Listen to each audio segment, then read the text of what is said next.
tell us all about this group. Where did it begin? How did it begin? Yeah, give us the details. Okay, awesome. So thanks for having us. So my name is James Walker, and I'm one of the members of the Andrea Project.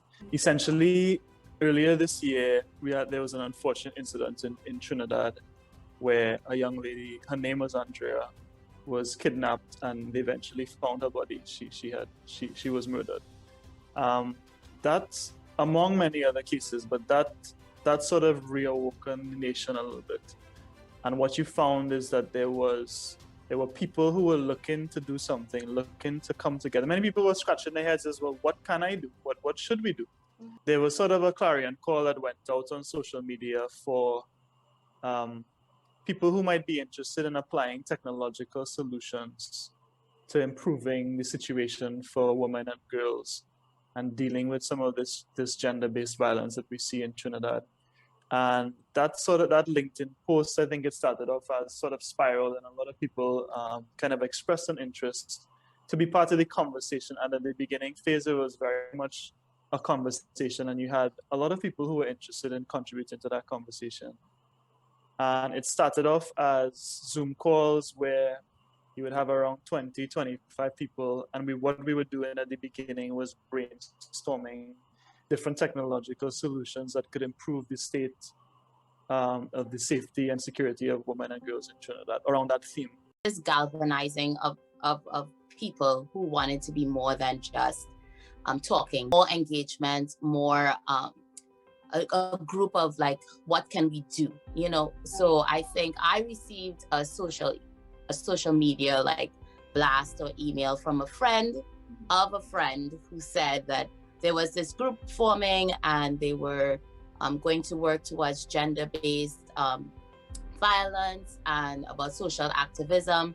And they were going to meet for the first time on a Zoom conference. And this was the Zoom conference, linked it. And initially, I think that was my engagement with it. From where I am, I was sitting thinking, what can I do? How can I get involved? How can I have this social justice, like activism, like how can it relate back into actually having a solution or to a problem? And then I saw a post from James, and then I reached out to him on Facebook. I think it was very organic, right, where we all had the same desire to fix something, and we just had an organic relationship just begin to form. And I felt like from the very first meeting, I was James headed it, of course, and it was very well organized around the issue at hand, but not only the issue at hand, but how can we as a group do something? I think for me, what really moved me to get involved was that I could see myself like reflected in all the women that were being reported on. And I could see some parts of me in them where, I would take public transportation all alone, or I would, go to places by myself. I even lived alone in Trinidad, which everybody thought was a pretty bad idea for 3 years when I was there after grad school. But I just could see where there was this sort of, in every woman, sort of a nervousness or an anxiety or something that, you're not 100% comfortable. And how could I, or how could some group that I belong to be part of the bigger picture on how to alleviate that, or like how could we fix it? That is really admirable, and I know a lot of women identify with you when you say that, Renee, because personally I know what you're speaking of. I would like to immediately get your take on what got you involved in this group. Was it something personal, or was it just your response to this rally cry across the country that was happening? So I'd say it's a number of little factors. One of which is very personal. So my daughter, my eldest daughter, she's 9 in August of this year, and she's at that stage where, well, she's past the stage where she would not be able to recognize when things are around her that are not the way they should be. And the angst that was basically in the air and the conversations that were being had about all of the violence and the uptick in the domestic violence, and in particular the outcry with respect to that violence and how it's being meted out to women. And she actually started asking very, very pointed questions about it. She said, very, very straight face, looked at us and said, so there was a girl who was killed. And she said, she looked at us and said again, it seems like there are too many of them. And we were like, we kind of got caught off guard a bit at first, because it means that she's been noticing all of the others, first of all, which we didn't have a clue about. And second of all, she followed up that there's been too much of them with there shouldn't be any of them. Correct.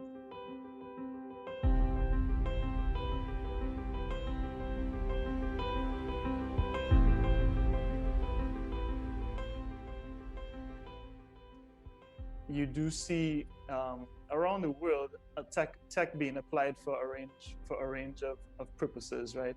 Including safety and security. There have been a lot of issues in places like India and stuff, and gender-based violence, and you're seeing the application in those places too. So the question was, can we just let's talk about this a little bit differently. The Andrea Project team is focused on developing resources that help people understand what technologies are already available to them in the devices that they own. So in Trinidad, we actually have quite a high penetration rate of mobile phones. And most people have a phone that has decent functionality. You don't need an iPhone, but the reality is a lot of people have other phones like Samsung's, Huawei's, LG phones and whatnot. And even Blue phones and other ones have a lot of features that could protect you in dangerous situations that you just don't know exist. People just don't know that they exist. So what we're doing is highlighting the things that you could use on the devices that you already have. Right. Right. So things like emergency SOS, where you can program emergency contacts in. You hit that button 3 times, for example, on a particular device, and that sends messages or calls to those contacts or the police. Your health emergency information could be done in a similar way as well. Tracking, people know may know the fact that you can actually send your location out to people, and you can share like people do it on WhatsApp when they're going somewhere, or ways, but there are multiple ways that you could do that. Tricks that you could do even without data. So you don't have data on your phone when you're out, but you could do things with SMS. There are things that you could do with certain apps and whatnot. So what we're doing is highlighting the things that you could do on your device. Right. And so what currently is happening is that we're preparing videos, instructional videos, where someone will speak and explain what to do, how to set these up.